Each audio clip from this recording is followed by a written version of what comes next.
Hello and welcome back to another episode of The Lost Codex, a channel dedicated to the people, places, and histories of Azeroth's universe. In the first episode of this series, we introduced the twin world forges the Keepers installed, the Forge of Wills, and the Forge of Origination.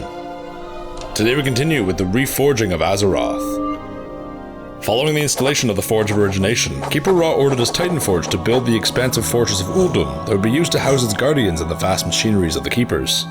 After its construction, Ra turned his attention west and with the help of his servants built the stronghold of Ankh-Kiraj overtop the subterranean prison of Cthulhu. After the completion of Uldum and Ankh-Kiraj, Ra's servants, along with the newly forged races from the Forge of Wills, would be given special tasks to assist the Keepers in the reordering of Azeroth's surface.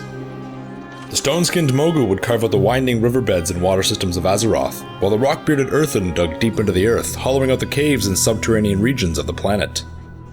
The Tol'Vir and a race of iron-skinned beings known as Vrykul would serve as the guards and protectors of the Keeper's many fortresses and strongholds that dotted the land. The Mechanomes, created and designed by Keeper Mimiron, would build and install massive machineries around the world and keep the complicated systems operating as the Keepers intended. As these smaller Titan Forges worked the surface, the Keepers employed massive giants to move mountain ranges into place and to dredge the deepest parts of the ocean floor. With the Titan Forge, the Keepers and Giants hard at work, Keeper Freya set out to create and spread natural life across Azeroth. To do this, Freya needed the Emerald Dream, a spiritual realm of nature magic. The Dream would serve as a means to monitor the growth and evolution of Azeroth's organic life forms, while serving as a blueprint for the planet's natural landscape. Freya's journey throughout Azeroth's barren surface took her to spots where the Well of Eternity's energies had pooled and collected.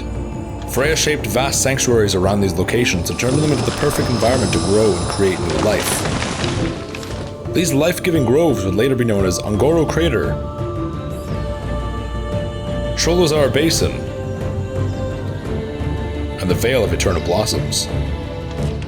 From these sanctuaries, life would blossom in the forms of new trees and plants, and in the shapes of creatures and animals.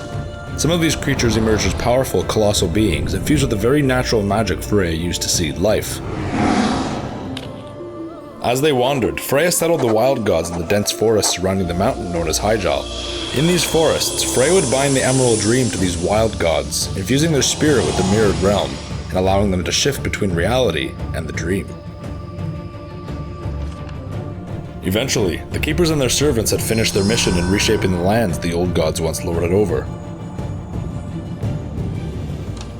Collectively, they agreed the landmass needed a name, and as night fell over the land and the great cosmos shimmered in the shadows of the Pantheon, they decided on Kalimdor, the land of eternal starlight. Thank you for joining us for another episode of The Lost Codex. If you enjoyed today's video, please like and share. If you wish to request a future topic, please leave a comment. And if you want to hear more from the dusty pages of The Lost Codex, hit the subscribe button. Stay tuned for another episode in the Reforging of Azeroth.